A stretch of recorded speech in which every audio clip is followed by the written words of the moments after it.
Pauta al Día con Hernán Higuera.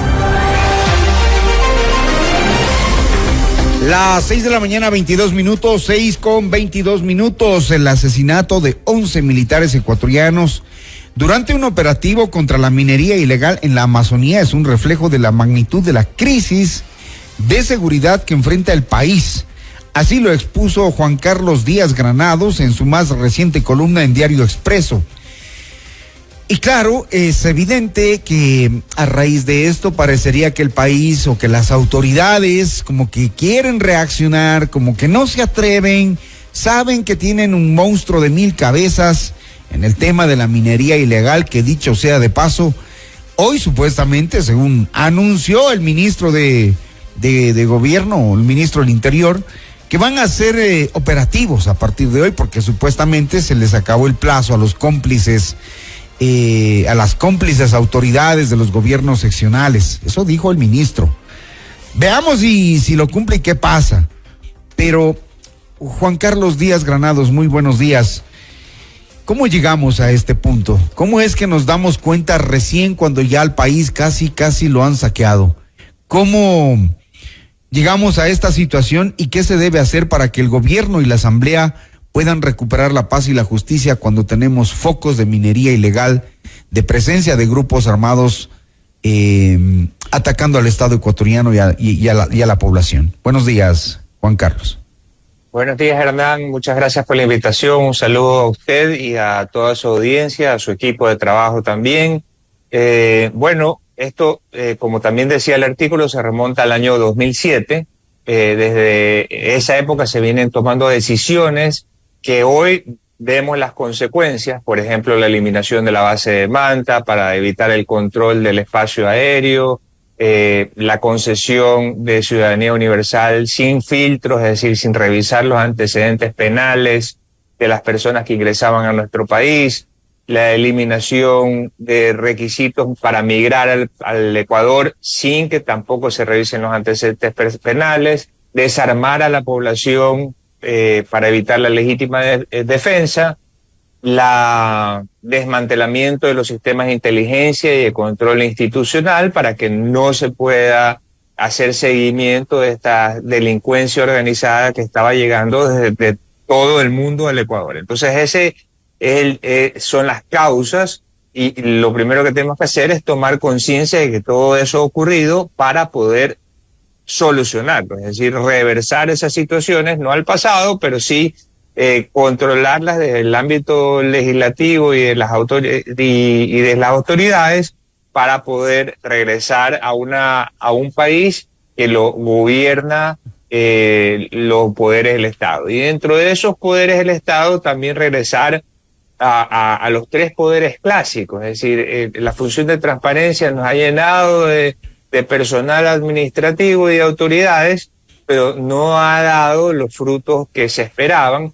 Y al final es una importación de una ideología que viene directo desde Venezuela. ¿Dónde hay una función de transparencia similar? En Venezuela. ¿Cómo le ha ido a Venezuela? No tan bien. Y de hecho, pues obviamente quisiéramos que le vaya bien, pero una de las cosas que tenemos que hacer en el Ecuador es primero solucionar los problemas que tenemos aquí. Eliminar la función de transparencia. Quedarnos con eliminar la función electoral que cumpla su misión cada vez que haya las elecciones, pero que no darle pues ese realce que tiene en este momento, porque tampoco ha cumplido su misión. Es decir, en la función electoral también deberían haber revisado los antecedentes penales de aquellas personas que también querían ser elegidas para cargos de elección popular. Eso tampoco ha ocurrido. Entonces nos han fallado esos dos poderes del Estado. Y regresar al sistema en que en la Asamblea Nacional se designaban las autoridades, que por lo menos pues hay más asambleístas que tienen que ponerse de acuerdo por mayorías para poder designar a esas autoridades, y no son solamente pocas personas desde el Consejo de Participación Ciudadana que quieren cooptar los poderes del Estado para la delincuencia organizada. Y eso, en términos generales, es el diagnóstico. Y de ahí tenemos que trabajar en que haya más institucionalidad para poder recuperar todo lo que hemos perdido, hayan instituciones que vayan más allá de las personas y que haya una justicia que sea eficaz, donde los jueces puedan actuar con firmeza y parcialidad, incorporar más tecnología al sistema judicial para que haya trazabilidad, y el sistema judicial que tenemos que definirlo cómo debe funcionar. Es decir, el sistema judicial no es un lugar, es un servicio que se le da a la ciudadanía. Y ese servicio, pues, los ciudadanos no nos sentimos en este momento que estamos adecuadamente servidos. Ahora, Juan Carlos, el presidente de la República el sábado ha remitido un proyecto de ley urgente en materia económica con el que se quiere atacar a las economías ilegales. Al ser un proyecto urgente en materia económica, esto debería ser tratado en 30 días como urgencia, pero ya surgen los opositores, sobre todo en derechos humanos, que consideran que la primera inconstitucionalidad de la propuesta es, por ejemplo, que se hagan allanamientos, que se haga la detención a estos grupos criminales, y empiezan a saltar ya los argumentos para oponerse a este tipo de cosas. ¿Qué opina, qué opinión le merece a usted la propuesta del gobierno? Bueno, a mí en el mismo artículo también menciono que me llama la atención que en los, por ejemplo, en el fallecimiento, o mejor dicho, en el asesinato de 11 militares en la Amazonía del Ecuador, no hubo ninguna organización nacional ni internacional de los derechos humanos que levantó la mano y dijo que eso era una vulneración de los derechos humanos.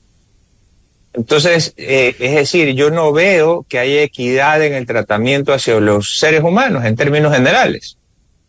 Cuando se trata de combatir la delincuencia en este país, salen organizaciones nacionales e internacionales a defender los derechos de delincuentes contumaces.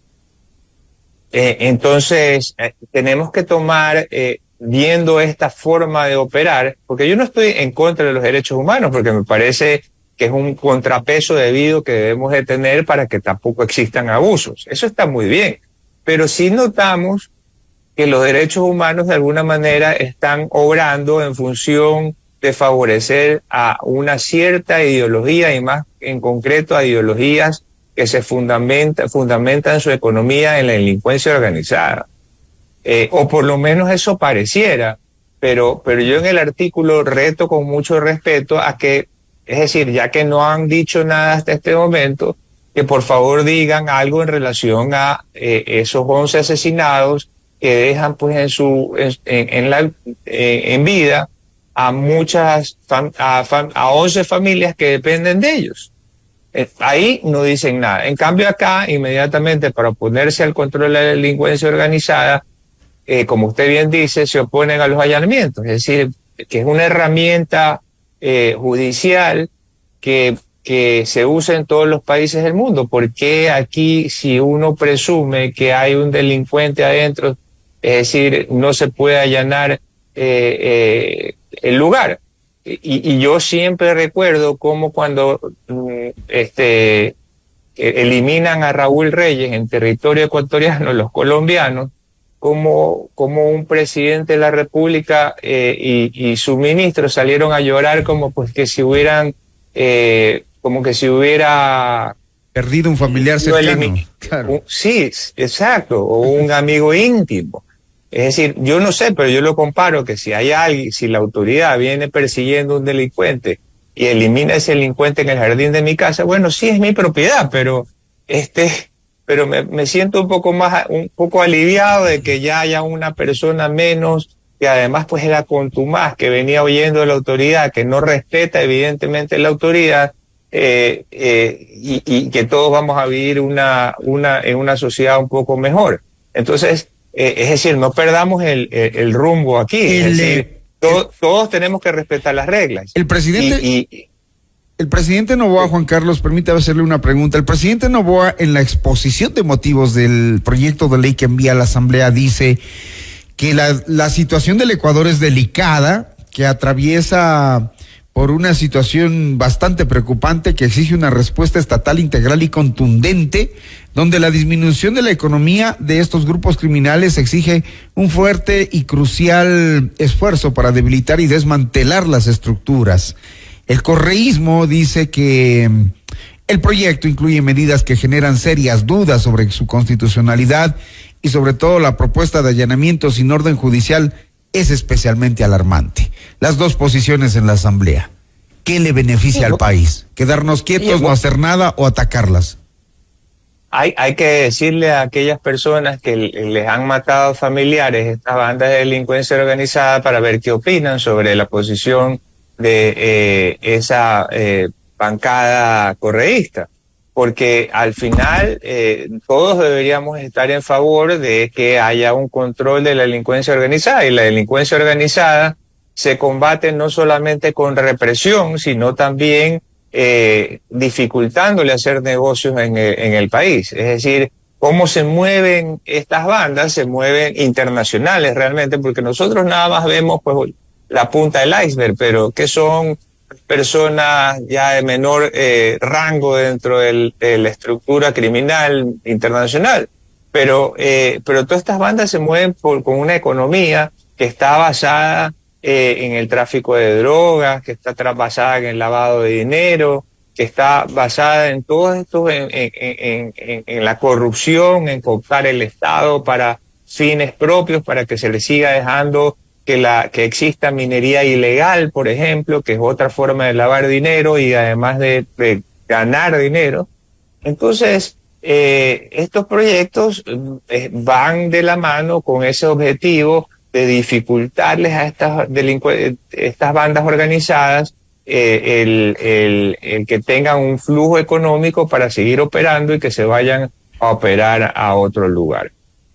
Y por ejemplo, hay en el proyecto de ley ciertos principios, y uno de los principios en el literal C del artículo 5 dice humanidad. Se tratará con humanidad a todas aquellas personas civiles que no participen en las hostilidades, economías criminales, y a toda persona que haya sido neutralizada o quedada fuera de combate por enfermedad, herida o cualquier causa. Se brindará apoyo económico a las víctimas del conflicto armado interno a través de los activos confiscados, a los grupos armados organizados y a los actores de la economía criminal. Que, me explico, o sea, sí suena muy extraño que salgan a defender a los delincuentes, de verdad. En todo caso, vamos a esperar a que exista un pronunciamiento y seguramente en el debate veremos algunas cosas que precisamente usted nos acaba de decir, estas sin razones, porque uno entendería que, bueno, si es para darnos seguridad, ¿no? O sea, hagamos todos los esfuerzos, digamos, no nos preocupemos tanto del tema de derechos humanos si no tenemos nada que ver, porque cuando uno teme, pues sencillamente le da miedo que le allanen la casa. Digo yo, particularmente sí, pues, si a mí me allanan casa, yo abro las puertas y no tengo nada, pero claro. Así es, entre nomás, no pasa nada. Le leo otro artículo, el artículo 10, personas protegidas. Son personas protegidas por la presente ley en el marco de un conflicto armado interno las siguientes. 1, la población civil. 2, las personas que no participan en las hostilidades o que han dejado de participar en ellas. 3, el personal sanitario, educativo, religioso. 4, los periodistas en misión o corresponsales acreditados. 5, las personas que han depuesto las armas. 6, las personas que antes del inicio de hostilidades pertenecían a la categoría de apátrida. 7, los asilados políticos y refugiados, así como el cuerpo diplomático debidamente acreditado. Y así sucesivamente. Entonces usted ve que es una ley que sí está preocupada. 9, cualquier otra persona que tenga esta condición en virtud del artículo 3 de los convenios 1, 2, 3 y 4 de Ginebra de 1949 y protocolo adicional 2, como los heridos y enfermos, las mujeres y los niños, así como las personas desaparecidas. O sea, es muy extraño, de verdad, cuando salen estas voces disonantes, y habría que ver quiénes votaron por estas personas para que los hagan corregir, porque no puede ser que estén en contra de la principal preocupación de los ecuatorianos en este momento, que es la inseguridad ciudadana que le va ganando al desempleo. Y no solo esos grupos peligrosos o políticos, ya sean políticos o estas bandas criminales, sino también a aquellos funcionarios que ahora mismo están metidos en temas de corrupción y que saben que su mal accionar nos ha llevado al país como estamos.